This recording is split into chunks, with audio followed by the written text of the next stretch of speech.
Hello बच्चों, let's read this question. So this question says, if work done in stretching a wire by 1 millimeter is 2 joules, the work necessary for stretching another wire of same material but with double the radius and half the length by 1 millimeter in joule is, ठीक है।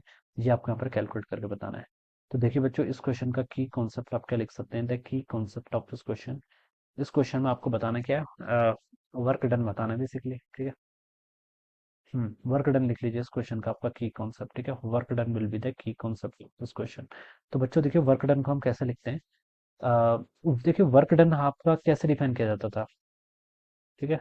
Half work done per unit volume होता था आपका half stress into strain, ठीक है। Stress को क्या लिख सकते हैं, force per unit area into strain होता है आपका change per unit length into कितना हो जाएगा आपका वर्क पर यूनिट वॉल्यूम था, तो वॉल्यूम यहाँ पर आ जाएगा, ठीक है। यहाँ से देखिए आपका एरिया इंटू लेंथ आपका ये कैंसिल कर देगा वॉल्यूम से, तो ये आपका इतना जाता था force into delta L divided by 2, ठीक है। एफ क्या फोर्स, डेल्टा एल क्या यहाँ पर आपका स्ट्रेन, ठीक है। ये आपके यहाँ से इतना जाता। और फोर्स को देखिए हम कैसे डिफाइन करते हैं, देखिए यंग्स मॉडुलस पहले डिफाइन करते हैं। यंग्स मॉडुलस होता है आपका स्ट्रेस बाय स्ट्रेन, ठीक है। स्ट्रेस होता है फोर्स अपॉन एरिया, स्ट्रेन होता है आपका डेल्टा एल बाई एल, ठीक है। तो इसको हम ऐसे लिख सकते हैं, F L divided by area into delta L हो जाएगा, ठीक है। अब बच्चों यहाँ से हम फोर्स क्या लिख सकता हूँ, फोर्स यहाँ से हो जाएगा आपका Y into A into delta L divided by L. ये मेरा बच्चों के आगे यहाँ से फोर्स आ गया। अब इसको देखिए बच्चों, इसमें पुट कर लेते हैं।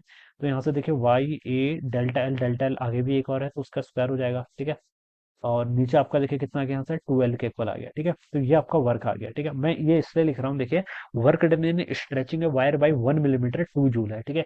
एक वायर को 1 मिलीमीटर से स्ट्रेच करें तो 2 जूल वर्क डन करना पड़ा है। तो work necessary for stretching another wire of same material बोल दिया उसने, यानी कि यंग्स मॉडुलस कांस्टेंट हो गया, ठीक है।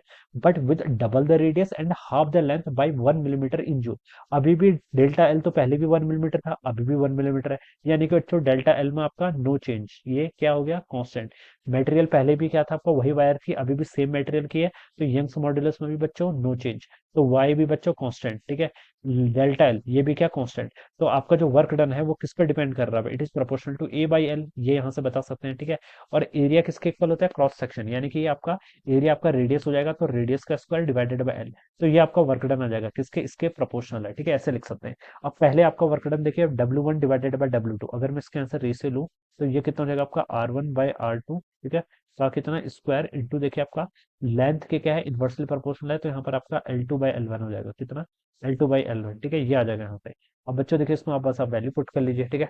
पहले आपका वर्क डन कितना था, 2 जूल के इक्वल आ रहा था, तो मैंने इसको 2 लिख लिया। अब कितना आ रहा है, W2, वही मुझे कैलकुलेट करना है, ठीक है।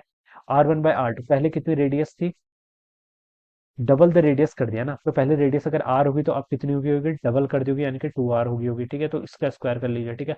लेंथ, पहले कितनी लेंथ थी, हाफ द लेंथ, पहले लेंथ मान लीजिए आपकी कितनी थी, L थी, तो अब हाफ कर दिया, यानी कि L/2 होगी, ठीक है।